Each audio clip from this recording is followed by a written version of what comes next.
It's officially pie season, so I wanted to share a very simple but very flaky pie crust method. So I start by adding all the dry ingredients to a bowl, the sugar, the salt, and the flour, and I just whisk that up. And then I add in very cold cubed butter, and I kind of just break it up with my hands into little chunks. The larger pieces will be about the size of peas, and then there will be some smaller pieces in there as well. Then I just add ice cold water, 1 or 2 tablespoons at a time, until the dough sticks together when pressed, and it's going to be quite shaggy.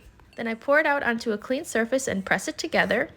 Then I divide the dough in 2 parts and really press it together using the plastic wrap and flatten it into a disc.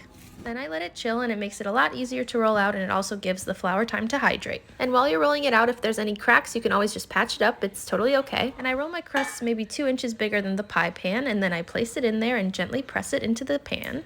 Then I like to trim up the sides, and then I fold the dough underneath itself to create a crust, and then I just go around the whole thing to make sure it looks nice, and then I crimp it. I use my 2 thumbs and my index finger, but you could also just do a fork. And these next steps are if you're going to be doing a blind baked crust.